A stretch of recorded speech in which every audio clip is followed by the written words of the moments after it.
Wir wollen darüber sprechen. Bei uns im Studio ist der CDU-Politiker Philipp Amthor. Er ist Mitglied im Innenausschuss des Deutschen Bundestages. Schönen guten Abend. Guten Abend.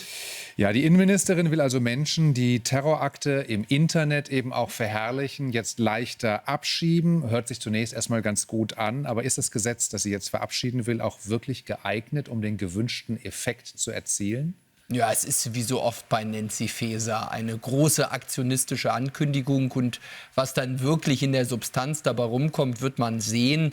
Ich würde daran jetzt keine zu großen Erwartungen knüpfen. Es gibt ja auch in juristisch-handwerklicher Sicht einige Kritik an diesem Gesetzentwurf, nicht nur von der Opposition, sondern auch von renommierten Rechtswissenschaftlern. Wir werden das jetzt im parlamentarischen Verfahren diskutieren müssen, aber wir müssen uns nichts vormachen. Das Kernproblem liegt ja nicht darin, ob irgendwer dann mal auf den sozialen Netzwerken einen islamistischen Beitrag liked und dann abgeschoben werden kann, sondern wir müssen viel früher ansetzen und viel konsequenter vorgehen. Schon an der Einreise müssen wir gefährliche Personen hindern und wir müssen vor allem dafür sorgen, dass dann, wenn der Verfassungsschutz, die Sicherheitsbehörden relevante Erkenntnisse haben, dass dann auch schon vor einem solchen Like in den sozialen Netzwerken abgeschoben werden kann. Und unsere Sicherheitsbehörden, die haben Besseres zu tun, als jetzt irgendwie noch händisch irgendwelche Likes von vermeintlichen Islamisten durchzusortieren. Da braucht es robusteres Vorgehen und es ist wie so oft von Faeser große Ankündigungen und vermutlich wenig dahinter. Und da kommt ja auch noch dazu, dass schon jetzt Abschiebungen häufig scheitern, weil eben Gerichte dann häufig auch in letzter Sekunde eingreifen. Und da gibt es weitaus drastischere Gründe, wegen denen man abgeschoben werden könnte, als jetzt ein Like in den sozialen Medien. Also fragt sich, wie das dann funktionieren soll. Sie haben gesagt, Sie glauben, das ist eine Nebelkerze. Es ist ja so, dass Landtagswahlen stattfinden im September. Und wir haben ja gesehen, wo die SPD war bei den Europawahlen. Ist das jetzt einfach purer Aktionismus? Das Thema innere Sicherheit, Sicherheit ist ja ein ganz enormes, was die Wähler interessiert. Werden Sie aber hier vorgeführt?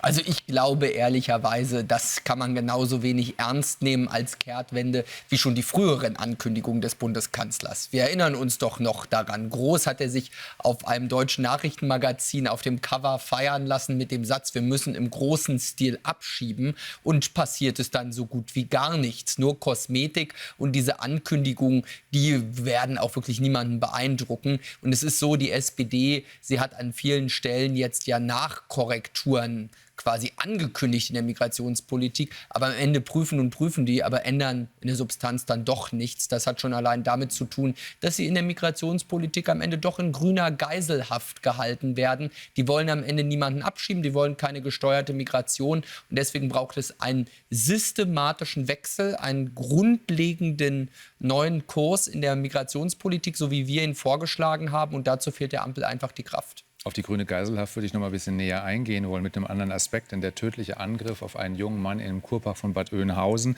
der hat jetzt ja auch die Debatte um gewalttätige junge Migranten wieder angeschoben. Wir haben die Täter noch nicht, aber von den Zeugenbeschreibungen her ist davon auszugehen, dass es eben Migranten waren. Die Polizeipräsidentin von Berlin, die hat hier in einem anderen ähnlich gelagerten Fall gesagt, die Gewalt auf den Straßen ist jung, männlich und hat einen nicht-deutschen Hintergrund. Warum tun sich SPD und Grüne da so schwer, dieser Realität ins Auge zu sehen? Ich frage mich das auch und es muss jedem klar sein, die Realität zu schönen ist Wasser auf die Mühlen von Populisten. Also ich finde, wir dürfen doch das Thema der inneren Sicherheit und den Schutz unseres Rechtsstaates nicht denen überlassen, die irgendwie keinen Respekt vor den staatlichen Institutionen haben und die delegitimieren, ob jetzt AfD, Bündnis Sarah Wagenknecht oder andere, die können nur dann wirklich profitieren davon, wenn die so auftreten und sagen, die Parteien verschweigen das steigende Problem der migrantisch geprägten Gewalt. Wir dürfen die Dinge nicht verschweigen, wir müssen sie benennen, aber dann eben auch konkret handeln. Und zu nichts davon ist die Ampel im Moment in der Lage. Philipp Amthor, vielen Dank für das Gespräch. Dankeschön. Vielen Dank.